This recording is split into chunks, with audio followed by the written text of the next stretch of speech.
Hello everybody and welcome back to Black Coffee Gardener.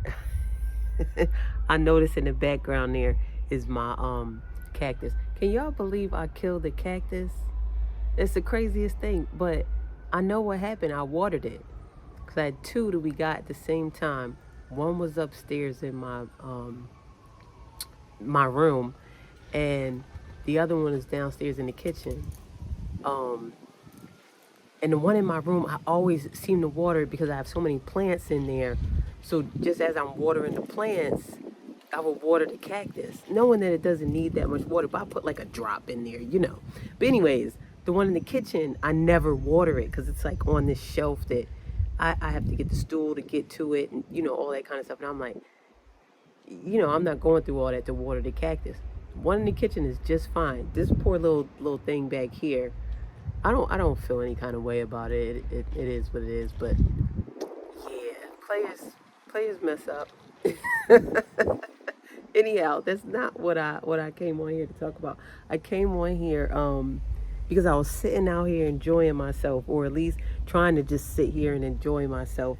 But as I was doing, had my little rosé, and as I was doing that, I saw some things. I was like, oh, well, let me go over here and get these peppers because it's chilly, and they're probably not gonna grow anymore. Let me do this and let me do that. So in the midst of doing things, I'm like, well, let me just do a little video. Now everything is pretty much done, but I'm gonna at least show you guys, just give you a little quick update about what's going on today. It's a bit breezy out here. It's my locks flowing. These are not locks, they're twists. Child, let me move on. All right, so in the last video, this was still a whole hot mess over here. So I finally started getting the flower bed pulled up. The dahlias, they don't want to go anywhere, and I don't want them to go anywhere either. So I left this whole situation over here, but I'm still working on getting this together. The elephant ears are still producing. I'm leaving those. I won't collect the bulbs for these until maybe in another couple weeks, and I'll do the same exact thing. I'll cut the whole plant back, take the bulbs out, wrap the bulbs up in paper bags, and just store them in the basement for next year.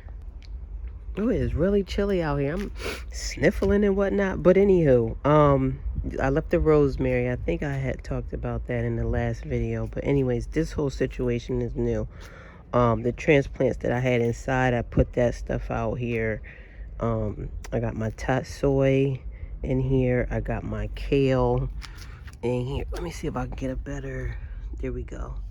So we got the kale in the front row. The second row is the tot soy, and then in the back is the lettuce.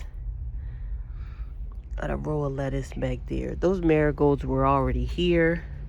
But they just happen to be in the place where they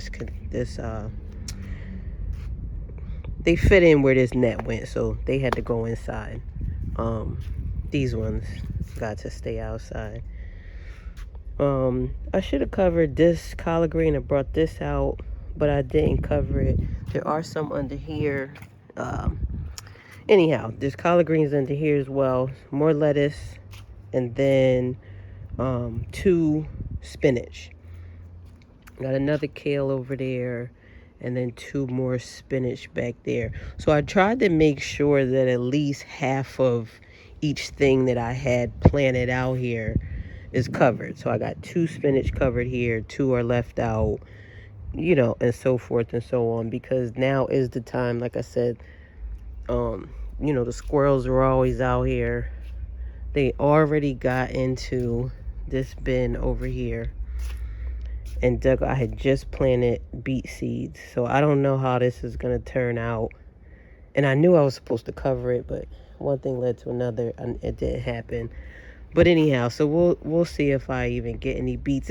And plus I sowed the seeds a little bit late anyhow.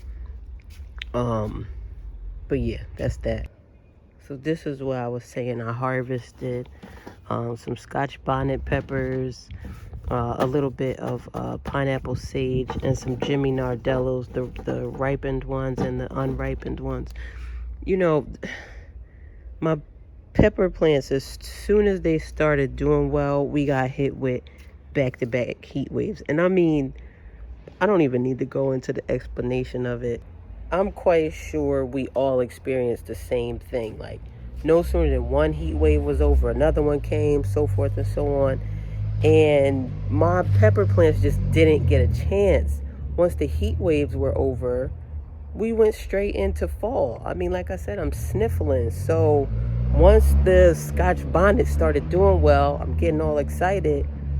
Then the temperature dropped. I mean, we're at like 50 degrees at night now, which they're not going to produce anymore. They're not going to grow anymore. So I don't know. I'm just pulling, whatever off of them. I'm still going to leave them up just to see what happens, but it is quite unfortunate that I'm not going to get them to be as ripe as I'd like them to be. Same with this orange bell.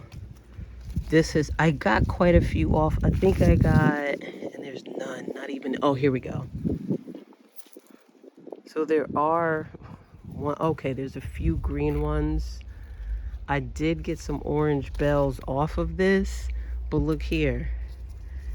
I don't know if these are actually gonna grow. Like I said, it's just, and it's still flowering. So I'm gonna leave it. I'm gonna leave it, and we'll see what happens. Because check this out. This is the Jimmy Nardello, and it has tons of peppers on it. Tons of peppers are on this thing. But I don't know if they're gonna turn red. But again, it's still flowering. So is it too cold or not? Like, I mean, I'm not gonna pull it out. It's still, I just take the green, like when I need a green bell pepper, if I'm cooking something and I need a green bell pepper, I just come out here and get these. So it works either way. But until I see the peppers really aren't growing at all, I'm gonna leave this here. One thing I haven't done is overwinter a pepper plant, which I know that you can do. I know how to do it. For some reason, I just never have. So I don't know. I might actually try that this year. Yeah, because I'd like my peppers to get to full maturity. So we'll see what happens. All right, what else did I want to show you guys? I think that's it, really. Oh, I see.